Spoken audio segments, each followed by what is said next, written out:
A multi-million-dollar record contract cannot stop a bullet, and a platinum album cannot protect you from the full force of the American criminal justice system.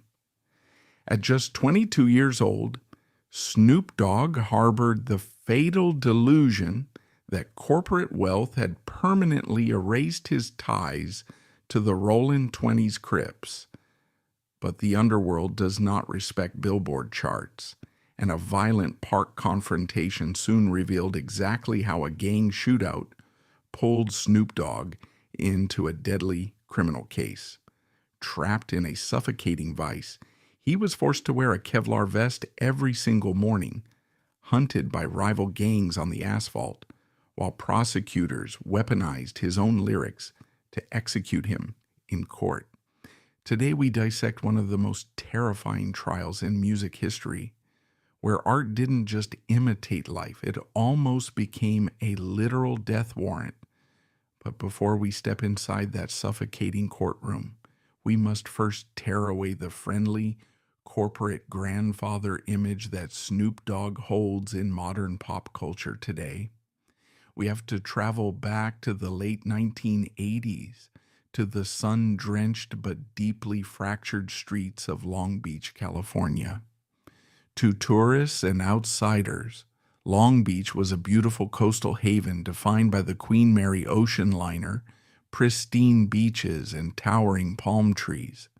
But just a few miles inland in the working-class neighborhoods of the east side, it was an active militarized battleground. In the 1980s, the economic foundation of working-class communities in Southern California was crumbling. Industrial jobs were vanishing, funding for youth programs evaporated, and systemic neglect had left a massive void in the local infrastructure. Into this desperate, hungry vacuum poured the crack cocaine epidemic. It devastated the local economy, hollowing out families and replacing legitimate opportunity with a hyper-violent, incredibly lucrative illicit drug trade. In this environment, the traditional avenues of upward mobility felt impossibly distant. Survival often meant choosing a side, and in Long Beach, the sides were drawn in blood and color. Calvin Broadus did not adopt a gangster persona simply to sell records. He was not a suburban teenager pretending to be tough for the MTV cameras. He had long-standing ties to the Rollin' Twenties Crips, one of the most well-known street gangs associated with Long Beach. In the east side of Long Beach, gang affiliation was rarely a superficial fashion statement or a rebellious phase. It was a harsh matter of life and death. It dictated which specific streets you could safely walk down, what shades of blue or red you were permitted to wear, and who your mortal enemies were before you even knew their names. Snoop was an active participant in this dangerous lifestyle. He was an incredibly tall, impossibly skinny teenager who navigated the treacherous geography of his neighborhood with a quiet, highly observant intelligence. But he was not immune to the severe consequences of his environment. He sold drugs on the corners. He carried firearms to protect his inventory and his life. And he served time in the local county jail shortly after graduating from high school. He understood the brutal, unforgiving arithmetic of the streets. Weakness invited death, and reputation was the only currency that truly mattered to the men he grew up with. He was a young man, fully immersed in a subculture that statistically expected him to end up dead or incarcerated before his 25th birthday. But Calvin possessed an extraordinary, undeniable talent that set him apart from the other men on the corner. He had a voice that sounded like smooth velvet draped over a heavy drum beat. His vocal delivery was lazy, melodic, and entirely unique. It was a stark, deliberate contrast to the aggressive shouting, fast-paced styles of the East Coast rappers who dominated the music industry at the time. Snoop didn't yell about the violence of his neighborhood. He narrated it with a chilling, effortless calm. He sounded like a man giving a guided tour of a war zone from the passenger seat of a slow-moving Cadillac. When Dr. Dre, the brilliant architect of West Coast hip-hop and former core member of the controversial group NWA, heard a rough homemade mixtape featuring Snoop's voice, the entire trajectory of music history shifted. Dre immediately recognized a generational talent. He sought the young Crip out, took him under his wing, and made him the absolute centerpiece of his monumental 1992 solo album, The Chronic. The album was a seismic event. It birthed the G-Funk era, a sonic landscape defined by heavy rolling bass lines and high-pitched synthesizer melodies sampled from 1970s funk records. It served as the highly cinematic, intoxicating soundtrack to tales of drive-by shootings, gangland dominance, and inner-city survival. And right in the middle of it all was Snoop Dogg, delivering laid-back verses about violence and drug dealing that sounded so incredibly authentic because they were born from actual experience. Snoop became a global superstar practically overnight. His face was in heavy rotation on television networks. His voice was blasting from every car stereo in America, and the financial rewards flowing into his bank account were staggering. But his rapid, blinding ascent birthed a fatal psychological delusion. At that stage of his career, the sudden success and wealth of the music industry had given him a dangerous sense of confidence. He believed that the multi-million-dollar record contract he had signed with Suge Knight's Death Row Records had automatically provided him with an impenetrable suit of armor. He assumed that because he was now a global celebrity, mingling with high-level music executives and generating massive corporate wealth, he had outgrown the jurisdiction of the streets. He thought that fame and legal money had permanently erased his criminal record in the eyes of the underworld. He fundamentally misunderstood the ecosystem that forged him. In the unwritten, ironclad constitution of California gang culture, your area code and your gang ties are permanent. Fame does not grant you civilian status, it revokes it. Wealth does not make you immune, it makes you a high-value target. When you become the most famous Crip in the world, you do not just represent your neighborhood, you represent a trophy for every rival gang member looking to make a name for themselves. Snoop believed his music was a golden ticket out of Long Beach, but the street was preparing to violently remind him that nobody truly leaves the gang without paying a toll. The tragedy of Calvin Broadus's early ascent is the delusion of the clean slate. When a young man raised in the concrete trenches of gang warfare is suddenly handed millions of dollars and a microphone, the psychological whiplash is immense. Snoop Dogg believed he had successfully navigated his way out of the Long Beach labyrinth. He thought the Rollin' 20s Crips were now just a narrative tool for his music, a gritty backstory to help sell cassette tapes to fascinated suburban teenagers. But the underworld possesses a remarkably long memory, and it does not respect corporate contracts or billboard rankings. Snoop was walking a deadly tightrope, attempting to balance the polished, demanding schedule of global superstardom with the archaic, blood-soaked codes of the street. He was about to learn a terrifying lesson. When you monetize violence, the violence eventually demands its royalty check in person. The illusion of his corporate safety was about to be permanently shattered in a local Los Angeles park, plunging him into a horrific nightmare from which his money could not immediately wake him. The summer of 1993 was supposed to be the undisputed golden zenith of Calvin Broadus's life. He was deep inside the recording studio, putting the final meticulous touches on his highly anticipated debut solo album Doggy Style. The anticipation within the global music industry was feverish. Everyone, from rival record executives to the kids on the street corners, knew this album was going to be a commercial juggernaut.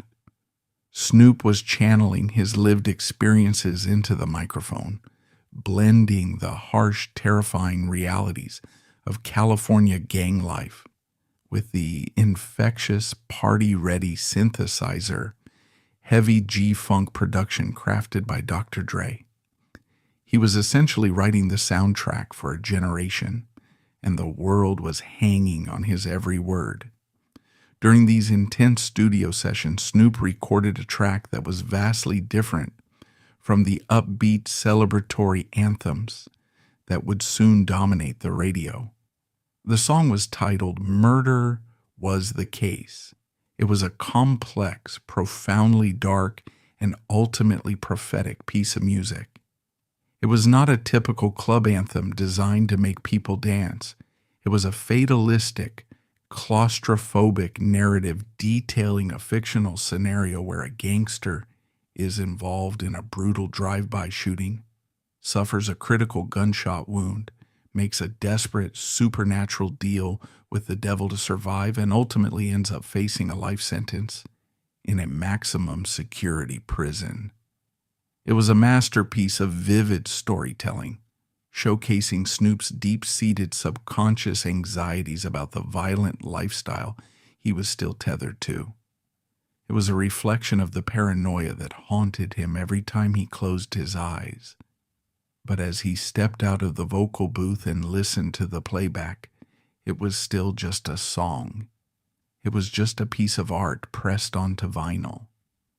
Days after laying down those specific haunting vocals, the invisible protective barrier between Snoop's art and his physical reality catastrophically collapsed. To understand how a multimillionaire rapper standing on the precipice of global superstardom ended up involved in a fatal first-degree murder scenario, we must look at the specific volatile dynamics of his ecosystem in the early 1990s. With his newfound wealth, Snoop had moved out of his old Long Beach neighborhood. He was now living in an apartment complex in Palms, a relatively quiet, diverse residential district on the west side of Los Angeles. Moving away from the epicenter of his gang's territory was supposed to be a strategic step toward safety. However, you can change a man's postal code, but you cannot instantly rewire his survival instincts. Snoop had brought the hypervigilant defensive energy of Eastside Long Beach with him. More importantly, he was still surrounded by an entourage that consisted heavily of his old friends and gang affiliates. They were his comfort zone, his trusted circle in an industry full of corporate sharks. Among this inner circle was his personal bodyguard, a large, imposing man named McKinley Lee, known to everyone in their camp as Malik. Malik's primary job description was not to handle overzealous fans looking for autographs. His job was to protect one of the most high-profile hip-hop artists associated with Long Beach gang culture from potential threats. The catalyst for the tragedy that would derail Snoop's life was a young man named Philip Woldemariam. Woldemariam's story is a tragedy in its own right. He was a 20-year-old Ethiopian immigrant whose family had moved to the United States seeking a better, safer life. But like many young marginalized men searching for identity, brotherhood, and protection on the unforgiving streets of Los Angeles, Woldemariam had gravitated towards local gang culture. He was actively affiliated with a West Side gang known as the By Yourself Hustlers. The fatal tension between Snoop Dogg's camp and Philip Woldemariam was not a random split-second occurrence or a sudden misunderstanding. It was a territorial dispute that had been simmering and aggressively escalating over several days. According to extensive witness testimonies and court records that would later be presented to a jury, the initial friction began when Woldemariam and a group of his gang associates drove past Snoop's apartment building in Palms. In the civilian world, a car driving past an apartment building is a non-event. In the hypersensitive, radar-like perception of gang members, it is an exploratory mission. Words were aggressively exchanged from the street to the balcony. Gang signs were reportedly thrown. In the ironclad logic of the street, a verbal disrespect directly outside a man's home is not a minor slight. It is a direct public challenge to his territory, his authority, and his manhood. If you do not respond to a threat at your front door, word spreads rapidly that you are weak. And in Los Angeles in 1993, projecting weakness was a suicide note. The situation severely escalated a few days later when Woldemariam allegedly returned and flashed a firearm at Snoop and his entourage. In the corporate civilian world, if an aggressive individual brandishes a lethal weapon at you outside your residence, you lock the doors, call the police, and hire professional licensed private security. You let the state handle the threat. But in the parallel justice system that Snoop Dogg and McKinley Lee still psychologically occupied, calling the police was the ultimate violation of the street code. Involving law enforcement would permanently destroy Snoop's hard-earned reputation, instantly labeling him an informant. He was trapped. He could not run to the police, and he could not ignore an armed rival encroaching on his safe haven.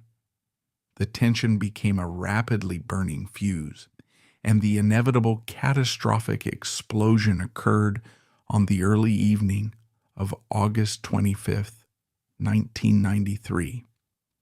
The setting was Woodbine Park, a local recreational area in the Palms neighborhood. The California sun was beginning to set, casting long shadows over the grass and the pavement. Snoop was behind the wheel of his brand new black 1993 Jeep Cherokee, a status symbol of his newfound rap wealth. In the front passenger seat sat his bodyguard, McKinley Lee. They were navigating the quiet residential streets, allegedly looking for a member of their entourage who had been involved in an earlier scuffle. As the black Jeep cruised past the park, the occupants spotted Philip Woldemariam standing near the curb with two of his friends. What happened in the next 60 seconds became the central, fiercely contested narrative of a multi-million-dollar legal battle that would captivate the entire nation. Snoop stopped the vehicle. The heavy mechanical hum of the Jeep's engine idled as the two opposing factions locked eyes. Words were fiercely exchanged between the men inside the vehicle and Woldemariam out on the street. The atmosphere instantly transformed from a warm summer evening into a highly volatile life-or-death standoff. According to the defense's meticulous account of the event, Woldemariam, who was known to carry a weapon and had previously threatened the group at their apartment, aggressively approached the passenger side of the Jeep.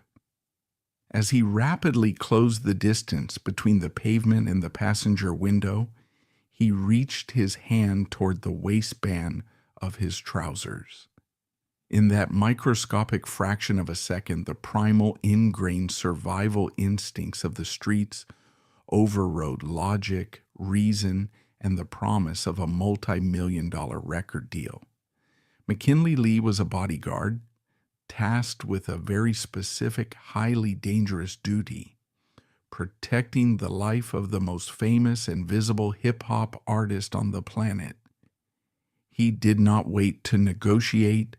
He did not wait to see the physical glint of a gun barrel clearing Woldemariam's waistband to confirm the threat. In a war zone, waiting for visual confirmation of a drawn weapon usually means you are the one who ends up in the morgue. Lee drew his own semi-automatic handgun, aimed out the passenger window, and fired. The deafening crack of the gunshots shattered the evening calm, echoing off the nearby apartment buildings. Philip Woldemariam was struck twice by the incoming fire, once in the back and once in the buttocks. The impact spun him around. He desperately turned away from the Jeep, managed to run a short distance into the grassy area of the park, and collapsed onto the ground. The damage was catastrophic. He bled to death right there in the park. His life abruptly ended at the age of 20. Inside the black Jeep Cherokee, absolute, unadulterated panic set in. Calvin Broadus, the linguistic genius who had literally just finished recording a hit song meticulously detailing a murder case, slammed his foot down onto the accelerator. The heavy tires screeched against the asphalt, and the Jeep sped away from the park, vanishing frantically into the sprawling labyrinth of the Los Angeles night. In that moment of panic, Snoop Dogg made a catastrophic miscalculation.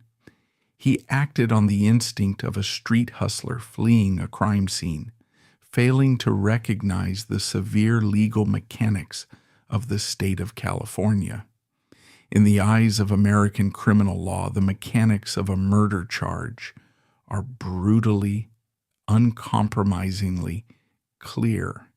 You do not have to be the man whose finger pulls the trigger to be charged with the ultimate crime by driving the vehicle to the scene, being present during the fatal shooting, and then actively operating the getaway vehicle to flee the scene. Calvin Broadus was legally considered an active, willing accomplice to a homicide under the doctrine of aiding and abetting. The Los Angeles Police Department, already highly vigilant regarding gang violence, quickly secured witness statements, identified the distinct black Jeep Cherokee, and traced it back to its extremely high-profile owner. The paperwork was rapidly processed. Arrest warrants for first-degree murder were officially drawn up for both McKinley Lee and Calvin Broadus. The king of the Billboard charts, the man whose voice was defining an entire generation of music, was officially a wanted fugitive from justice. The irony of the situation was sickening, terrifying, and absolute. Snoop had spent the last 2 years brilliantly monetizing the aesthetics of murder, gangland shootouts, and evading the police. He had built a massive corporate empire by selling the dangerous fantasy of the untouchable gangster. But as he sat in hiding, waiting for his management and legal team to desperately negotiate the terms of his surrender to the authorities, the cold, heavy reality of his situation crushed the fantasy entirely. There was no studio engineer sitting behind a mixing board to cut the track. There was no music video director to yell cut and reset the scene. A 20-year-old immigrant was lying dead on a slab in the Los Angeles County morgue, and the state of California was preparing to prosecute Snoop Dogg in a serious murder case that could have resulted in a life sentence if he had been convicted. The experience shattered any belief that success in the music industry could protect him from the dangers surrounding his life. The fight for his actual physical life was just beginning. The fatal, chaotic encounter at Palms Park was the violent, inevitable intersection where Calvin Broadus, the vulnerable young man, violently collided with Snoop Doggy, Dogg the untouchable myth. He had successfully built a musical empire by selling the authenticity of his Long Beach gang roots to a captivated global audience, but he tragically failed to realize that true authenticity always comes with a deadly physical cost. The shooting of Philip Woldemariam was not a calculated, cold-blooded assassination ordered by a mafia boss. It was a desperate, chaotic reflex, born entirely from the deeply ingrained paranoia of the streets. But the legal system does not grade on a curve for paranoia or environmental conditioning. By pressing his foot on the accelerator and driving away from that park, Snoop sealed his fate, handing the Los Angeles justice system the ultimate glittering prize. He had unwittingly provided the exact horrifying scenario his conservative critics had been warning Middle America about. The gangsta rapper whose violent, inflammatory lyrics had finally inevitably spilled over into real, undeniable bloodshed. The stage was now perfectly set for a legal spectacle that would put not just a single man but an entire culture on trial for its life. When the black Jeep Cherokee sped away from Palms Park, leaving a 20-year-old man bleeding to death on the grass, the clock immediately began ticking on the most surreal and highly publicized manhunt in modern entertainment history. The Los Angeles Police Department did not have to search the criminal underworld for a shadowy, anonymous suspect. The vehicle was quickly traced, witness statements were rapidly gathered, and the arrest warrant was issued for the most recognizable musician in the United States. Calvin Broadus was officially a wanted man for first-degree murder. In a typical homicide case, a suspect goes completely underground, fleeing the state or attempting to vanish into the sprawling labyrinth of the city. But Snoop Dogg could not vanish. His face was broadcast on a continuous loop on MTV, and his voice was the undeniable soundtrack of the summer. He was trapped in the blinding spotlight of his own massive success. For several tense days in late August 1993, Snoop stayed out of the public spotlight while his lawyers worked to arrange the terms of his surrender to authorities. However, it was how Snoop chose to end his brief stint as a fugitive that perfectly encapsulated the staggering absurdity of 1990s celebrity culture. On September 2, 1993, the MTV Video Music Awards were broadcast live from the Universal Amphitheater in Los Angeles. It was the absolute pinnacle of the music industry's social calendar, packed with corporate executives, global pop stars, and international media. While the LAPD was actively searching for him with an active murder warrant, Snoop Dogg did not stay hidden in a safe house. He arrived at the amphitheater flanked by a massive, highly nervous security detail. He walked out onto the brightly lit stage to present an award alongside the legendary funk musician George Clinton. He stood before millions of television viewers, smiling, delivering his lines with his trademark smooth, unbothered drawl. To the untrained eye, it was just another superstar performing his contractual duties. But the reality behind the curtain was terrifying. Snoop knew, and his handlers knew, that a fleet of Los Angeles police cruisers and heavily armed officers were waiting right outside the venue doors. The psychological dissonance of that moment is almost impossible to comprehend. He was standing at the absolute summit of global pop culture, being cheered by his peers, fully aware that the moment he stepped off the stage, he would be stripped of his tailored clothes, placed in heavy steel handcuffs, and booked into the grim, violent reality of the Los Angeles County Jail. And that is exactly what happened. Immediately after the broadcast concluded, Calvin Broadus surrendered to the authorities. The VIP pass was instantly traded for an inmate booking number. Thanks to the immense financial muscle of Suge Knight and Death Row Records, a staggering $1 million bail was posted, allowing Snoop to walk free while he awaited trial. But his physical release from the county jail did not equate to freedom. He had simply traded a concrete cell for a mobile, heavily armored psychological prison. The timing of this legal catastrophe created an unparalleled cultural paradox. In November 1993, just months after the fatal shooting, Snoop's debut solo album, Doggy Style, was officially released to the public. The commercial performance of the album was a leviathan. It debuted at number 1 on the Billboard 200 chart, selling over 800,000 copies in its first week, a staggering, unprecedented achievement for a debut artist at the time. The album was a masterpiece of West Coast hip-hop. Tracks like Gin and Juice and Who Am I? What's My Name? Became ubiquitous global anthems. Snoop Dogg was everywhere.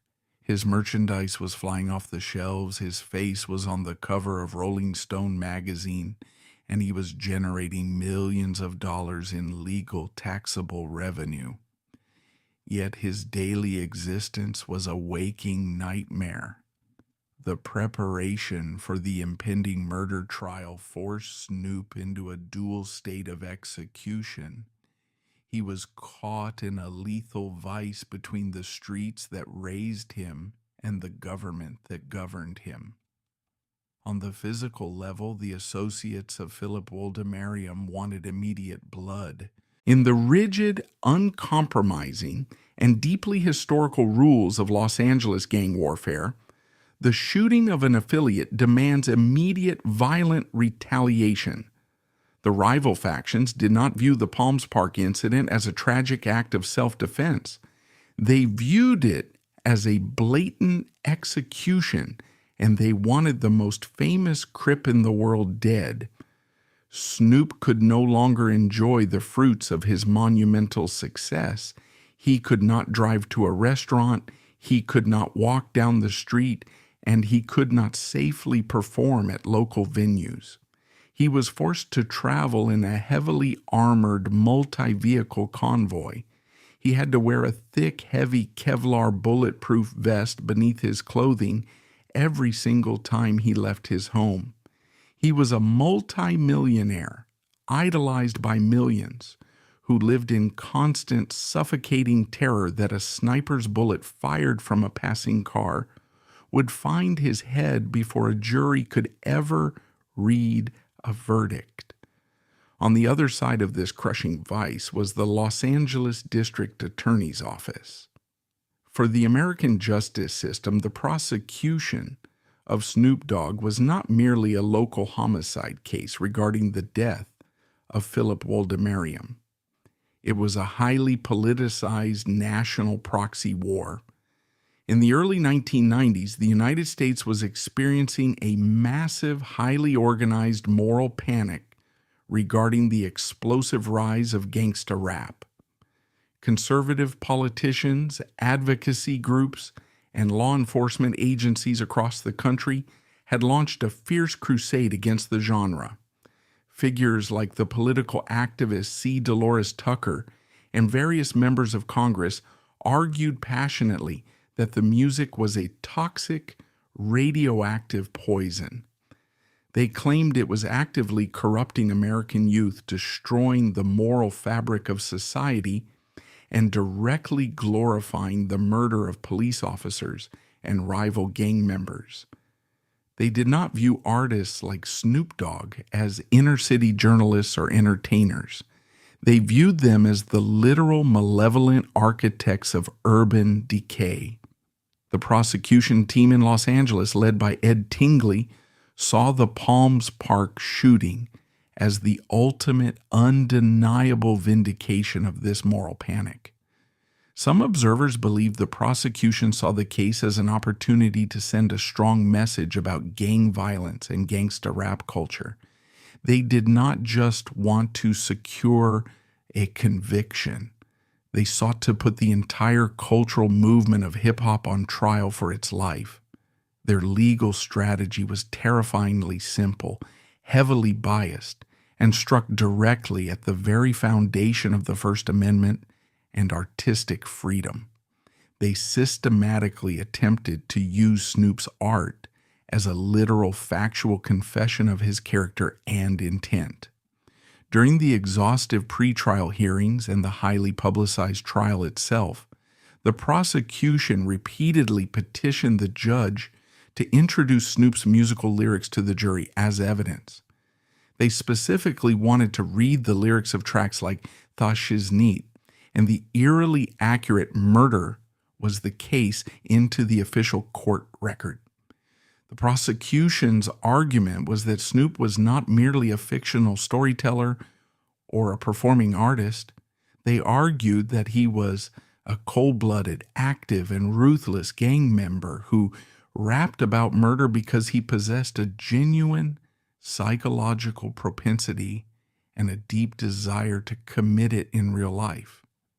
They meticulously painted the shooting of Woldemariam not as a chaotic split-second moment of primal self-defense, but as a calculated, cold-blooded drive-by shooting orchestrated by a gangland boss who wanted to live out the violent fantasies he recorded on analog tape. This legal tactic was an act of profound psychological torture for Snoop.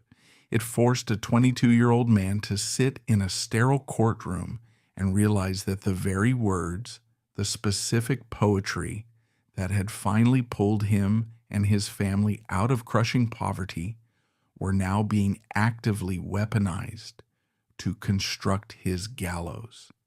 It exposed a massive, deeply ingrained systemic hypocrisy within the American justice system. If a wealthy, white Hollywood director films a violent mafia movie, or if a best-selling horror novelist writes a detailed book about a gruesome murder, they are celebrated for their vivid imagination. They are awarded Oscars and literary prizes. They are praised for their gritty realism. But when a young black man from the east side of Long Beach rapped about the very real violence he witnessed every single day on his own doorstep, the state immediately attempted to use his art as Exhibit A in a capital murder trial. The psychological pressure was enough to break the mind of any human being. Snoop was now a young father. He carried the immense, crushing financial weight of his entire family, his childhood friends, and a massive record label on his incredibly thin shoulders.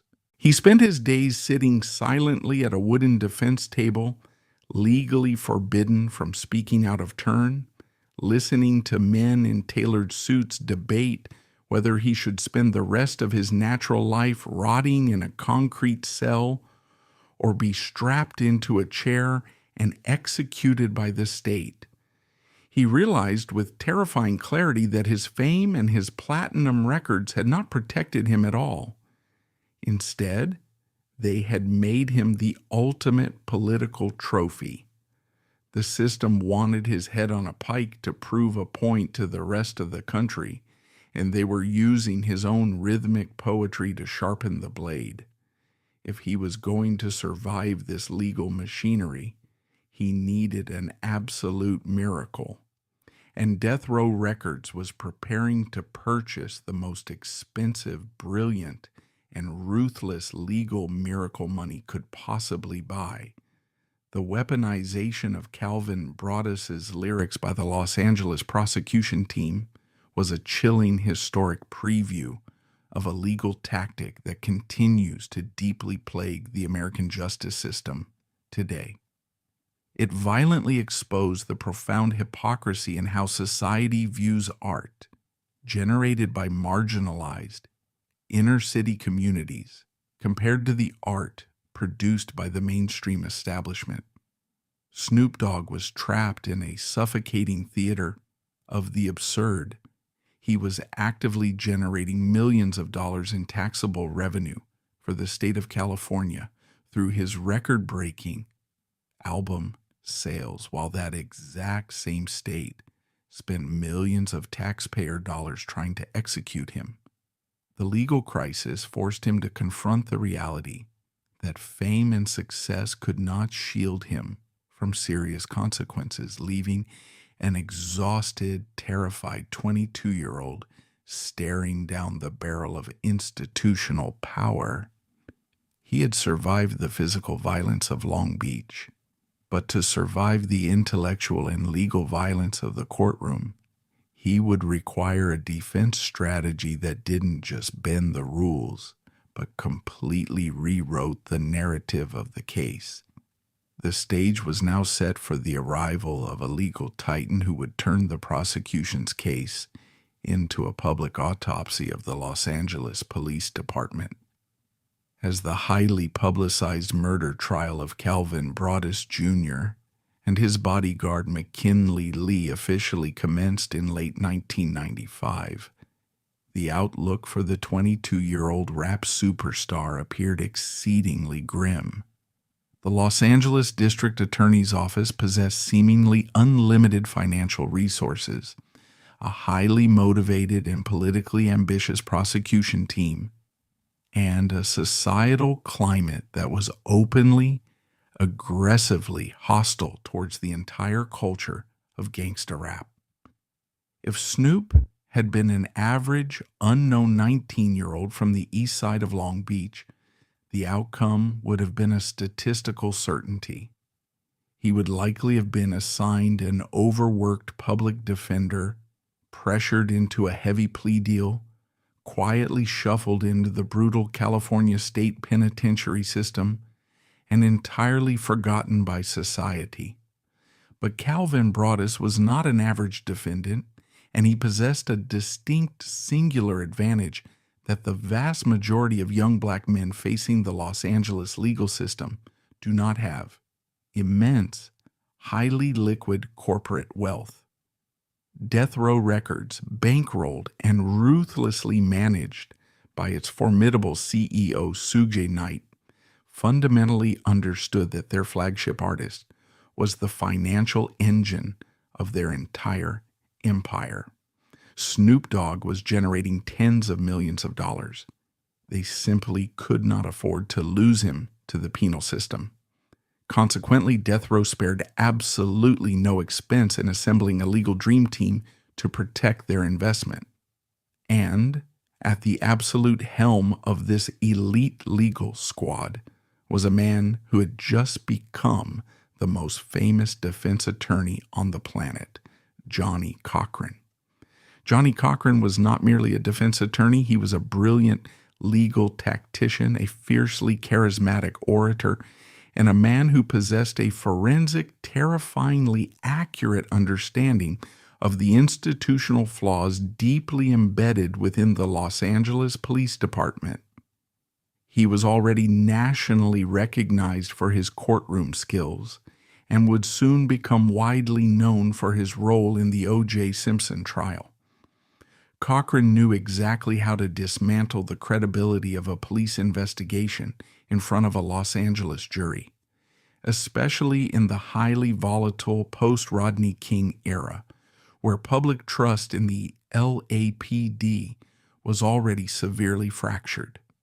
From the very opening statements, Cochran's defense strategy was aggressive, intellectually brilliant, and completely unapologetic. He did not attempt to deny the fundamental mechanics of the event. He did not deny that McKinley Lee pulled the trigger, and he certainly did not deny that Snoop Dogg was sitting behind the wheel of the black Jeep Cherokee. To deny those concrete facts would have been a fatal insult to the jury's intelligence. Instead, Cochran completely and masterfully reframed the entire narrative. He forcefully shifted the focus away from Snoop's provocative musical lyrics and placed it squarely on the primal, legally protected concept of justified self-defense. Cochran meticulously painted Philip Woldemariam not as the innocent, martyred victim of an unprovoked celebrity drive-by shooting, but as a highly dangerous, armed gang affiliate who had repeatedly and aggressively threatened Snoop and his entourage over the preceding days. The defense argued that when Woldemariam approached the Jeep in Palms Park, reaching his hand toward the waistband of his trousers, McKinley Lee had a fraction of a second to decide whether he and his employer were going to live or die. But the true turning point in the trial, the exact moment the prosecution's pristine moralistic narrative began to spectacularly and publicly unravel, occurred when Cochran exposed the sheer incompetence and alleged corruption of the LAPD's own homicide investigation. Through relentless surgical cross-examination, Cochran extracted a devastating confession from Woldemariam's friends who were present at the park during the shooting. During testimony, witnesses acknowledged that a firearm associated with Philip Woldemariam had been removed from the scene before police arrived, a detail that later became important to the defense argument. They deliberately tampered with an active crime scene to manipulate the narrative, attempting to make it look like Snoop and Lee had shot a completely unarmed man in cold blood. This revelation was a seismic shock to the courtroom. It immediately and undeniably validated the defense's core claim that Woldemariam was indeed armed and posed a lethal threat to the occupants of the Jeep. It proved that the prosecution's key eyewitnesses were highly unreliable and willing to lie directly to the police and to the jury to protect their own gang affiliate. But Cochran was far from finished. Having crippled the credibility of the state's witnesses, he turned his sights directly on the LAPD detectives who had handled the case. He highlighted a shocking, almost unbelievable mishandling of vital physical evidence. Woldemariam's bloody clothing, specifically his shirt and trousers, were missing from the evidence locker. In any homicide investigation, the victim's clothing is a crucial foundational piece of forensic science. The blood spatter, the gunpowder residue, and the exact entry and exit points of the bullet holes could have scientifically determined the precise angle, distance, and trajectory of the gunshots. That specific forensic data would have proven definitively whether Woldemariam was aggressively charging the vehicle, as the defense claimed, or running away, as the prosecution originally theorized. The LAPD was forced to stand in front of the court and admit that the bloody clothing had been accidentally destroyed while strictly in their custody. Cochran masterfully weaponized this staggering incompetence. He did not merely argue that the police made a bureaucratic mistake. He argued a much darker theory. He suggested that the LAPD was so blinded by their desperate political desire to secure a high-profile conviction against a famous controversial rap artist that they completely botched a capital homicide investigation. He used the missing evidence to cast a massive, impenetrable shadow of reasonable doubt over the entire proceeding. He posed a simple, devastating question to the jury. If the Los Angeles Police Department cannot be trusted to securely store a victim's bloody shirt, how can you possibly trust them with the rest of Calvin Broaddus's life? While Cochran was performing this brilliant legal autopsy on the prosecution's case, the psychological and physical toll on Calvin Broaddus was reaching a critical breaking point. The courtroom television cameras captured a young man who sat incredibly still at the defense table, often staring blankly ahead, his face an unreadable mask. The mainstream media, hungry to project their own biases onto him, interpreted this stillness as the cold, remorseless, dead-eyed gaze of a sociopathic gangster who felt absolutely no guilt for the loss of human life. But internally, Snoop was screaming. He was suffering from extreme psychological exhaustion and profound trauma. The heavy Kevlar vest he wore beneath his tailored suits was a constant, suffocating physical reminder that his life was in active danger outside the courthouse doors. The hypervigilance required to survive the daily death threats from rival gangs, combined with the sterile, bureaucratic terror of the courtroom, was systematically destroying him from the inside out. He was beginning to realize that the gangster lifestyle he had so brilliantly glorified on Doggy Style, the very street culture he had sworn lifelong allegiance to in Long Beach, was an intricate, highly lethal trap. His fame had brought him millions of dollars, but his inability to separate himself from the archaic codes of the street had brought him to the absolute brink of total annihilation. He was a father now. He had a young son who needed him. He carried the financial survival of his extended family on his back, and yet he was entirely powerless, his fate resting in the hands of 12 strangers in a jury box. He later reflected on this agonizing multi-year period, admitting that the trial was a violent psychological awakening. He understood that he was standing on the precipice of a cliff. If Johnny Cochran's brilliance failed to sway the jury, his life as he knew it was over. He would be reduced to an inmate number, his immense talent buried alive behind concrete walls. And he made a silent, desperate promise to himself. If he somehow survived this ordeal, if the jury allowed him to walk out of that courtroom a free man, he could never, ever go back to the way things were. The street had almost killed him, and the legal system had almost buried him. He had to dramatically evolve. He had to change his entire philosophy of survival, or he would inevitably end up right back in a courtroom, or worse, in a county morgue. The final arguments were concluding. The verdict was rapidly approaching, and Snoop Dogg's life hung by the thinnest of legal threads. The sheer brilliance of Johnny Cochran lay not just in his encyclopedic legal acumen, but in his deep psychological understanding of institutional hubris. He correctly recognized that the LAPD and the district attorney's office were so politically eager to win a culture war against gangsta rap that they compromised the fundamental objective integrity of their own homicide investigation. By exposing the hidden gun in the park and the mysteriously destroyed physical evidence, Cochran transformed the trial from a moral indictment of Snoop Dogg into a blistering public indictment of the Los Angeles justice system itself.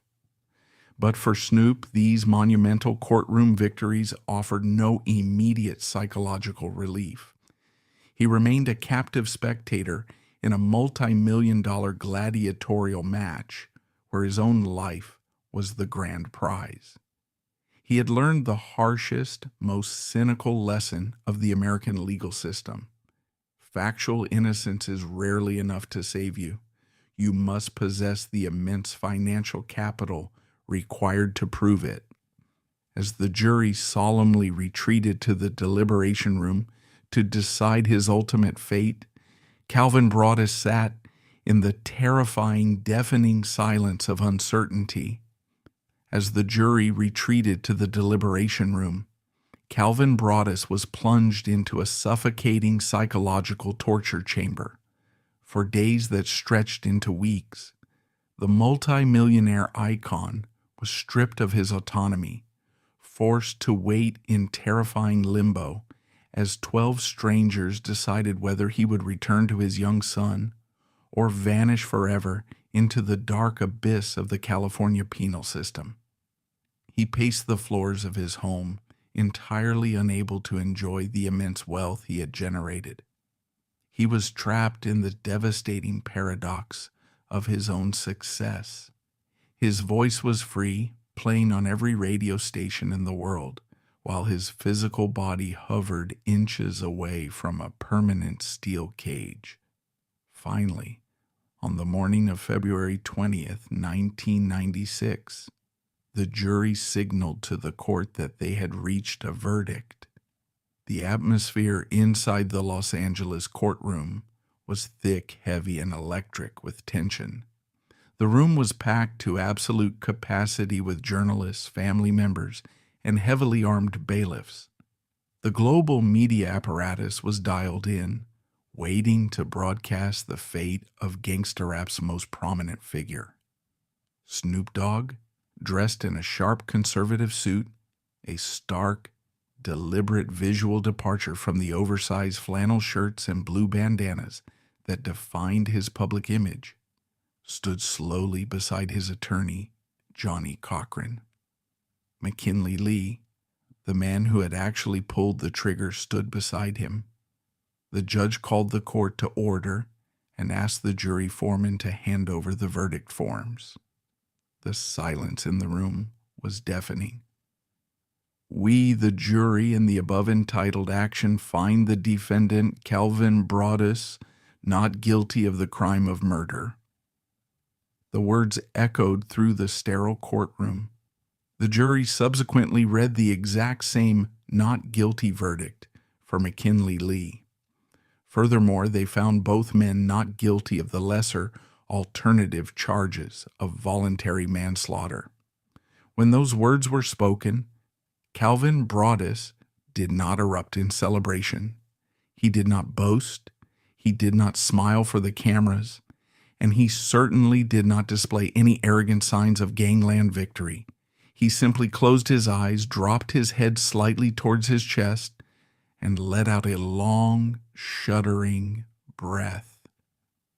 It was the physical release of a man who had been suffocating under the weight of the state for 2.5 years.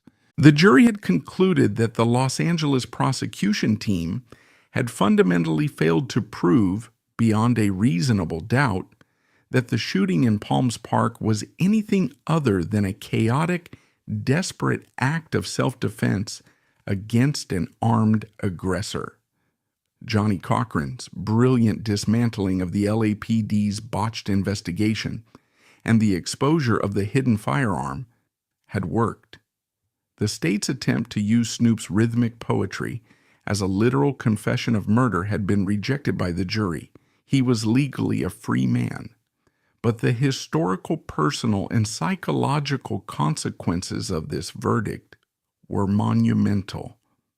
When Snoop Dogg walked out of that Los Angeles courthouse and into the blinding array of flashbulbs, he was fundamentally and permanently changed.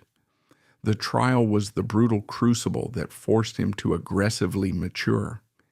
He had stared directly into the cold, mechanical abyss of the American penal system, and it had terrified him to his core. He realized that true power did not come from holding a firearm in a local park, nor did it come from maintaining the violent respect of the Rolling Twenties Crips back in Long Beach. True power came from controlling your own narrative, protecting your family's future, and outsmarting the system that was designed to destroy you. This profound psychological awakening triggered a massive, highly deliberate evolution in his life and career. He recognized that while he had beaten the murder charge, the immediate environment he was operating in was still a highly lethal trap. Death Row Records, overseen by the increasingly erratic and violent Suge Knight, actively encouraged the blurring of lines between the corporate music industry and active gang warfare.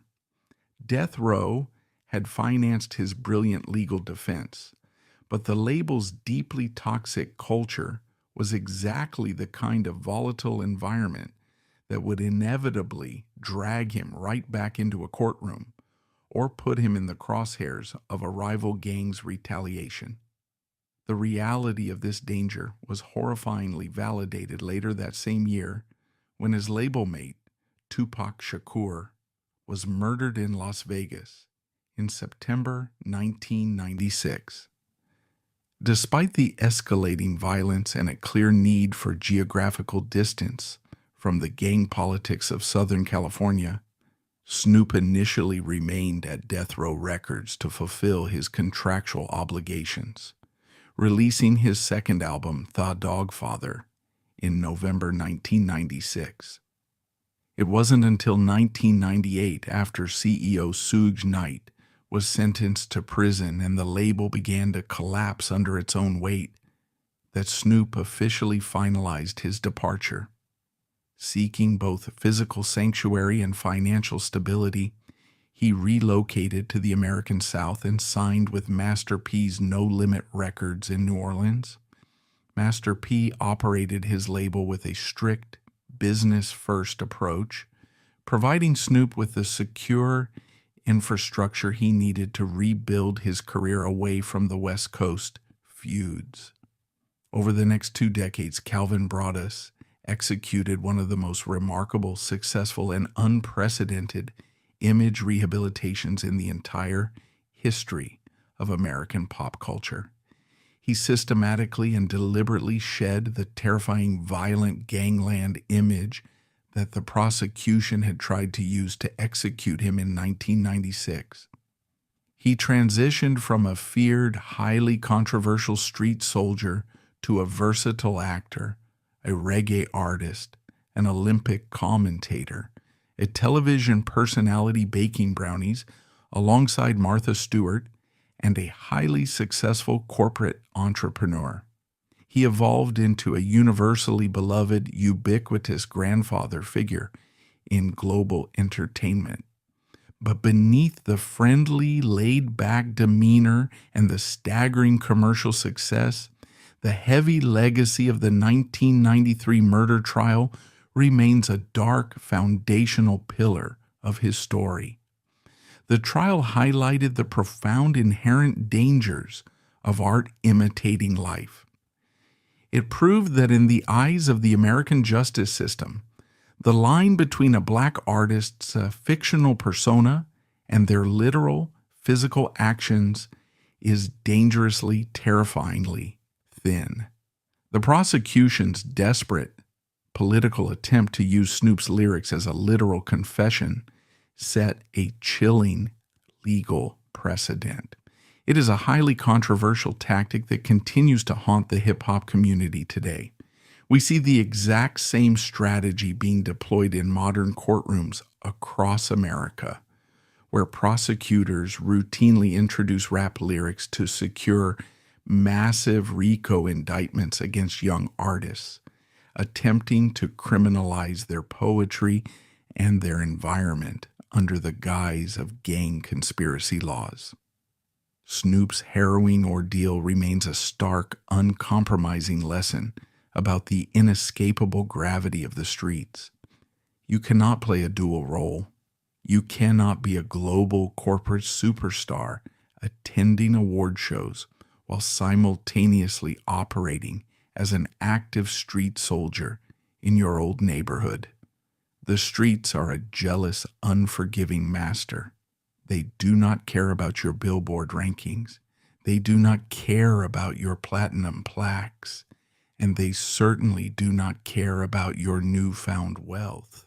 If you operate by their archaic rules, they will exact their toll, demanding payment in blood, in severe paranoia, or in decades of your life behind bars. Calvin Broadus survived the ultimate test because he possessed the immense financial resources to purchase the absolute best legal defense in the country, and because the fundamental truth of self-defense was brilliantly exposed beneath the LAPD's botched, politically motivated investigation. But the haunting systemic reality is that thousands of young men in similar situations, entirely lacking those millions of dollars to hire a Johnny Cochran, are quietly swallowed by the prison industrial complex every single year. The trial of Snoop Dogg is not just a sensational dramatic chapter in 1990s music history. It is a profound living commentary on race, art, and justice in America. It is a permanent reminder that while exceptional musical talent can provide a golden ticket out of the ghetto's rules will follow you into the penthouse. And if you aren't incredibly careful, if you allow your art and your ego to blind you to the cold reality of the legal system, those rules will drag you straight to the execution chamber. Snoop Dogg survived the vice, but he will spend the rest of his life as a living, breathing testament to exactly how close those steel jaws came to snapping shut. The survival and ultimate triumph of Snoop Dogg is a testament to the fragile, terrifying intersection of extreme artistic talent and extreme environmental danger. He is the ultimate anomaly, the man who danced precariously on the razor's edge of lethal gang warfare and the crushing weight of the American justice system, and somehow lived to tell the tale. We look at him today smiling on our television screens, carrying the Olympic torch and effortlessly bridging the gap between generations. And it is incredibly easy to forget the terrified 22-year-old sitting in a courtroom wearing a Kevlar vest. But that young man is always there, hidden firmly beneath the layers of unprecedented success. His journey proves that wealth cannot automatically sanitize a violent past, and that the transition from the illicit street corner to the corporate boardroom requires a brutal, psychological severing of old loyalties. Snoop Dogg did not just beat a high-profile murder case. He defeated the grim statistics meticulously designed to destroy him. He outsmarted the unforgiving streets that raised him, and he completely outlasted the legal system that tried to bury him. His life remains a complex, brilliant masterpiece of survival, a raw, undeniable proof that while the system will readily use your art to build a cage, you can, with enough intelligence and resilience, use that very same art to buy the keys to your own permanent freedom.